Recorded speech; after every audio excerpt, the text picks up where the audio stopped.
online basis. Okay, because of all this pandemic, we are not conducting classes. First of all, students, there are some guidelines for all of you. जो आपकी screen पे CC लिख के आ रहा है, आपको वो क्लिक करना है ताकि आपको मैं जो बोल रही हूँ उसका सबटाइटल आपको उसमें नीचे लिखा हुआ मिल जाए. सेकंड, आपको हेडफोन्स यूज करना है, ठीक है, और अपने आप को अनम्यूट करना है. उसके अलावा you should be in your uniform. आप सबको अपनी यूनिफॉर्म में बैठना है, बिना यूनिफॉर्म के कोई भी नहीं बैठेगा. तो हम 10th क्लास का ज्योग्राफी का फर्स्ट चैप्टर स्टार्ट करेंगे आज. क्या है वो? Resource and development. तो स्टूडेंट्स, सबसे बेसिक चीज रिसोर्स क्या होता है? आपको प्यास लगती है, आप पानी पीते हो. भूख लगती है, खाना खाते हो, ठीक है. आपको रहना है घर पे, तो उसको किससे बनता है? सीमेंट, ईट से बनता है. तो ये सब चीजें क्या है? रिसोर्स. और हमें ये सब चीजें कहाँ से मिल रही है? We are getting all these things from our environment. तो अब ये बेसिक डेफिनेशन क्या बन के आती है रिसोर्स की? The basic requirement to fulfil human need from earth. हमें जो चीजें अर्थ से मिल रही हैं ताकि हम उससे अपनी ह्यूमन की नीड को फुलफिल कर सके, वो क्या है? रिसोर्स. बट क्या इतनी सी डेफिनेशन सफिशिएंट है रिसोर्स को बताने के लिए कि हाँ ये रिसोर्स है? इसके कुछ क्राइटेरिया है. बेसिकली रिसोर्स को एक कंप्लीट रिसोर्स बनने के लिए 3 क्राइटेरिया है. कौन कौन से हैं? सबसे पहले देखो, टेक्नोलॉजिकली एसेसिबल. इसका हम एग्जाम्पल लेंगे. फॉर एग्जाम्पल गोल्ड, ठीक है. हमें पता है कि एक पर्टिकुलर जगह पे गोल्ड की माइन है या फिर गोल्ड वहां पर बहुत सारा प्रेजेंट है, गोल्ड और है वहां पर. अब हमारे पास टेक्निक भी होनी चाहिए गोल्ड को एक्सट्रैक्ट करने के लिए. अगर हमारे पास टेक्निक है, प्रेजेंट डेज में we are having techniques to extract gold, तो हम उसको टेक्नोलॉजिकली, हमारे पास ये जो गोल्ड रिसोर्स है ये फिजिबल है टेक्नोलॉजिकली. यस, क्योंकि हमें पता है कि वो एक रिसोर्स है, वो एक और है जिससे हमें गोल्ड मिल जाएगा, है ना. और इसके अलावा हमारे पास टेक्निक्स भी है उसको एक्सट्रैक्ट करने के लिए. तो उसने फर्स्ट क्राइटेरिया तो फुलफिल कर दिया.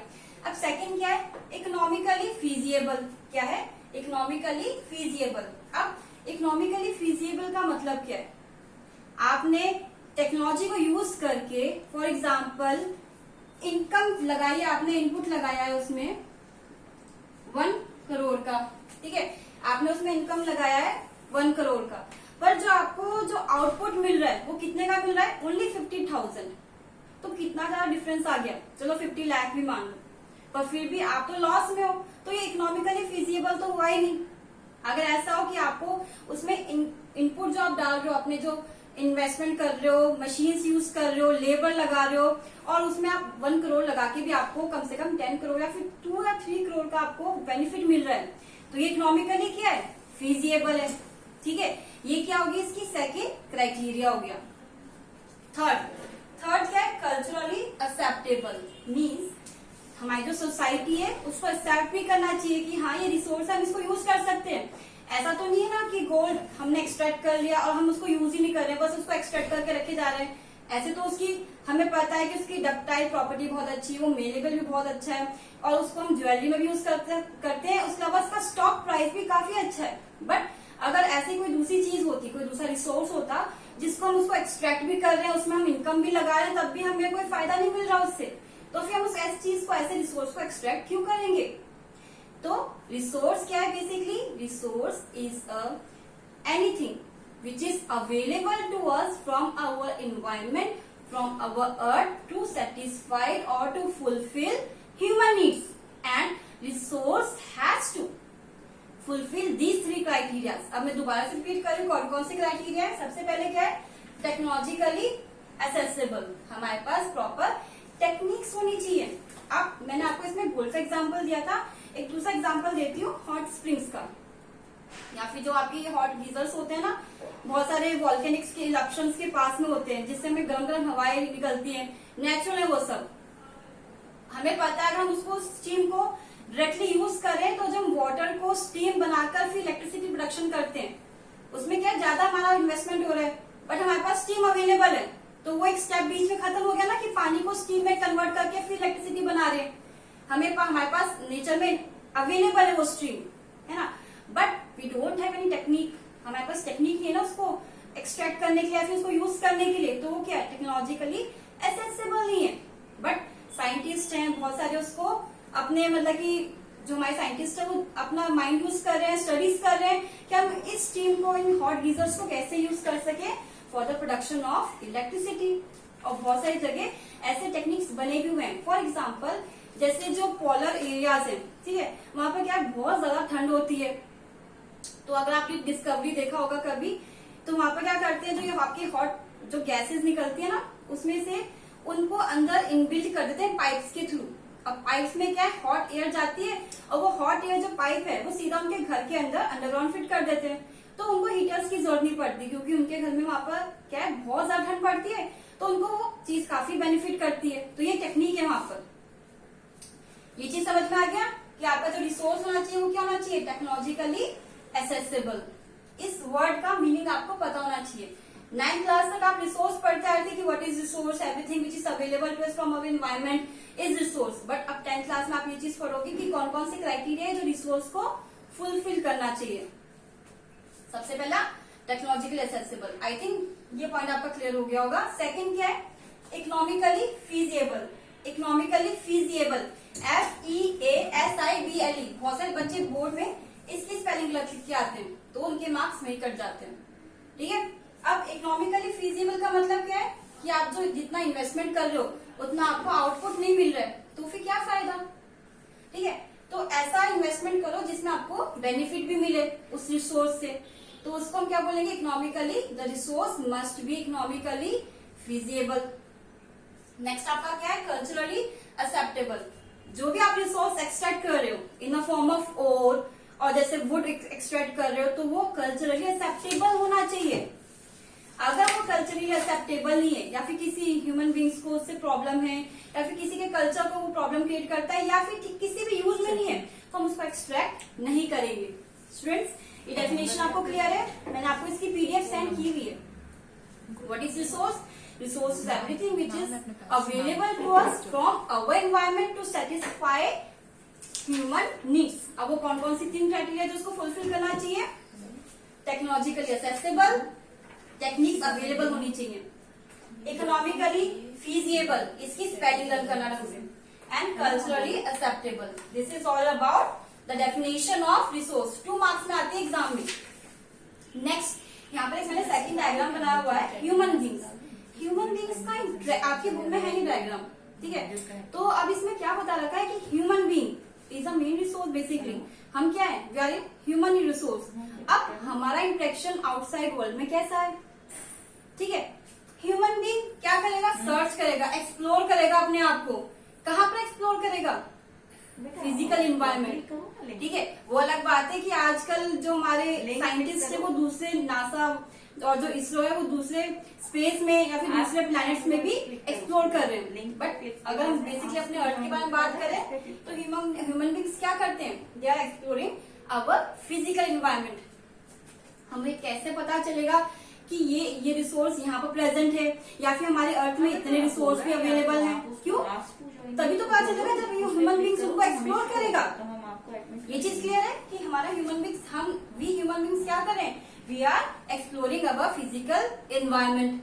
देन अब उस फिजिकल इन्वायरमेंट में हमें पता चल गया कि वहां पर कोल माइंस है, या फिर बॉक्साइट अवेलेबल है, या फिर कॉपर है, टिन है, इस तरह के रिसोर्स अवेलेबल है। अब हम क्या करेंगे, इसको हमें पता चल गया कि वहां पर वो रिसोर्सेज प्रेजेंट है, हम क्या करेंगे, टेक्नोलॉजी अप्लाई करेंगे।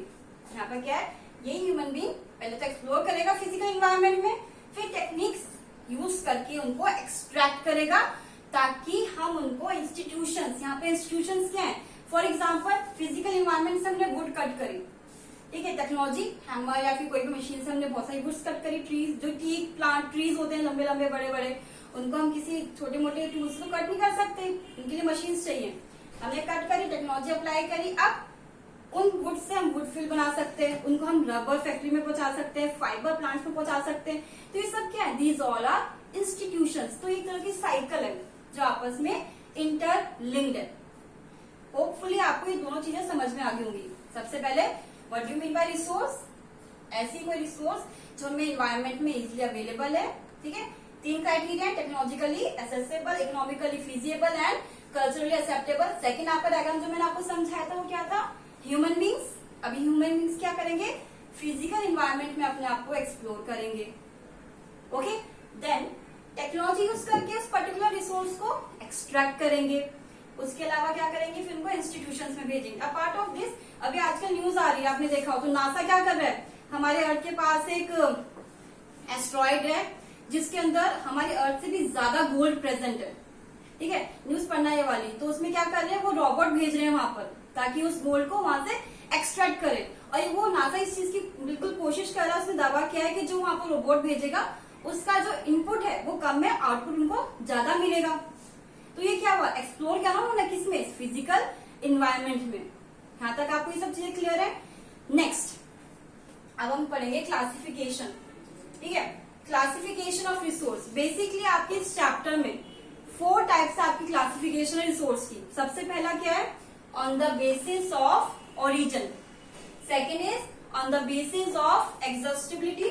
Third is on the basis of ownership, and fourth is on the basis of status of development. Students, on the basis of origin, आपको इस नाम से समझ में आ रहा है कि इसका मतलब क्या है। First, on the basis of origin, इसका मतलब क्या है, origin means वो कहां से originate हुआ है। ठीक है, तो इसमें हमारा फर्दर सब क्लासिफिकेशन है, बायोटिक एंड अबायोटिक।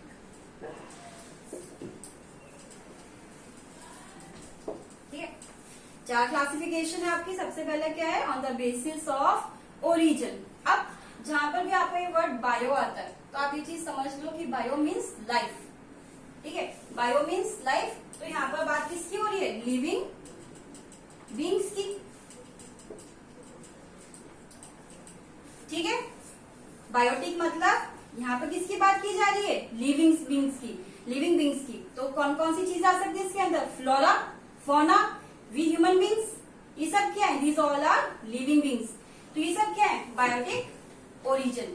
तो हमें एनिमल से, प्लांट से, हमारे जो ये ओशियंस हैं, in fact we human beings, we all are resources. हम ह्यूमन भी क्या है, हम एक तरह से क्या है, human resource.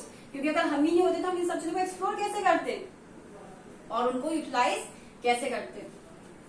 Second is abiotic. Abiotic resources, यहाँ पर क्या लग गया, मीन्स लाइफ यहाँ पर प्रेजेंट नहीं है, नॉन लिविंग थिंग की चीजें, नॉन लिविंग थिंग्स की हम बात कर रहे हैं यहाँ पर। तो अब बायोटिक रिसोर्सेज में कौन कौन से रिसोर्सेज आएंगे, सारे रिसोर्सेज, जैसे gold, silver, tin, copper, bauxite, जितने भी आपके या फिर जितनी भी चीजें जिसमें कोई लाइफ प्रेजेंट नहीं है वो सब क्या है, अबायोटिक रिसोर्सेज। कभी अभी 5 मार्क्स में ये क्वेश्चन आता है कि क्लासिफिकेशन ऑफ रिसोर्सेज, तो उसमें आपको शॉर्ट में ही पूरा ये समझाना होता है। या फिर कभी 3 मार्क्स में, 2 मार्क्स में आ गया, 3 मार्क्स का क्वेश्चन आ गया कि डिफाइन रिसोर्स, उसमें आपने रिसोर्स की डेफिनेशन समझा दी। उसके बाद आपने 2 मार्क्स में क्या किया, classification of resource on the basis of origin.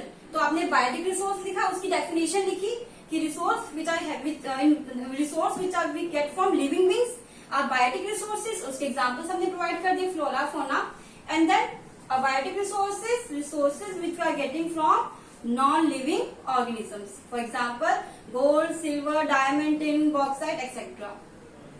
ये चीज क्लियर है, ये क्लासिफिकेशन आपको बिल्कुल क्लियर है। This is first classification of resource which is on the basis of origin, मतलब कि वो रिसोर्स कहाँ से ओरिजिनेट हुआ है, कहाँ से वो आया है। नेक्स्ट सेकेंड आपका क्या है, on the basis of exhaustibility. अब एग्जॉस्टिबिलिटी ये सब चीजें तो बहुत बेसिक है, आपने 9th क्लास तक इन सब चीजों के बारे में पढ़ाई की है। ठीक है, अब आपका सेकेंड क्या है, on the basis of exhaustibility. इसमें आपका सब डिविजन कौन कौन से हैं, obviously renewable and non renewable resources. कौन कौन से हैं, renewable and non renewable resources. इसको हम ऐसे ओल्डली पढ़ लेते हैं। रिन्यूएबल रिसोर्सेज कौन कौन से होते हैं, विच कैन रिन्यू देमसेल्व्स। ये चीज आपने बहुत बार पढ़ा हुआ है। मैं इसमें एग्जांपल लेती हूँ वाटर का। How can we say that water is a renewable resource? आपको पता है कि रिवर्स होती है, रिवर्स में वाटर प्रेजेंट होता है, वो वाटर आपको प्यूरिफाई होकर आपके घर पे आता है टैब में, वो नालियों के थ्रू वापस रिवर में चल जाता है, फिर रिवर से कहाँ जाता है वो ओशंस में, फिर ओशंस में जाएगा, सी में जाएगा, ठीक है। वहां पे क्या होता है, इवेपोरेशन होता है, इवेपोरेशन से क्या होता है, क्लाउड की फॉर्मेशन होती है, क्लाउड की फॉर्मेशन से फिर क्या होगा, बारिश आएगी दोबारा आपकी जगह पे, और जो बारिश आएगी वो बारिश कहाँ पर आएगी, फिर से रिवर में, तो वो पानी क्या हो गया, दोबारा रिन्यू हो गया। तो जो रिसोर्सेज अपने आप को रिन्यू कर सकते हैं वो रिसोर्सेज कौन से होते हैं, they are renewable resources. Water, solar energy, wind energy, biomass energy, these all are renewable energy. Second सब पार्ट क्या होगा इसका, अगर फर्स्ट रिन्यूएबल है, second will be non renewable, जो अपने आप को रिन्यू नहीं कर सकते। For example coal, fossil fuel, petroleum, इनको बनने में मिलियंस ऑफ ईयर्स लगते हैं, तो हम इनको कह सकते हैं कि these all are non renewable resource. क्यों? क्योंकि ये अपने आप को रिन्यू नहीं कर सकते। आज के लिए हम क्या करेंगे, बस वो डेफिनेशन पढ़ी हमने, फिर हमने डायग्राम समझा और दो क्लासिफिकेशन समझी। On the basis of origin, जिसमें क्या है, biotic, abiotic. Biotic means life resources which are getting from living organism. Second क्या आपका, biotic resources which are getting from non living organisms. Second classification क्या, on the basis of exhaustivity. Exhaustivity का मतलब क्या होता है, एग्जॉस्ट, कौन जल्दी एग्जॉस्ट हो रहा है। उसमें आपकी दो क्लासिफिकेशन है, renewable and non renewable. Renewable resources which can renew themselves, for example water, solar energy, light energy, wind energy, geothermal energy, biomass energy, these all examples of renewable energy. उसके बाद next आपका क्या है, non renewable, उसमें कोल, fossil fuel, petroleum. Students, आज हम इस lecture को यहीं पर खत्म करेंगे, कल हम स्टार्ट करेंगे यहाँ से, on the basis of ownership and on the basis of status of development, and these are very important topics. Exam में हमेशा आते हैं, इस क्लासिफिकेशन में से कोई ना कोई क्वेश्चन पक्का आएगा, या तो 5 मार्क्स का जाएगा, 3 मार्क्स का आएगा। बहुत सारे बच्चों के मैसेज आते हैं, कॉल्स आते हैं कि मैम कॉपी में काम करना है नहीं करना। आप लोग पहले पढ़ चुके हैं मेरे से कि आपको प्रॉपर वैसे नोट्स कॉपी में करने हैं। इंपॉर्टेंट क्वेश्चंस जो आपको देती हूँ उनको अलग से सॉल्व करो, लर्न करके, ये टाइम यूटिलाइज करो, ठीक है। आपको कोई भी क्वेरीज है, कोई भी प्रॉब्लम है, तो आप प्लीज मैसेज कर देना। Thank you, bye for today.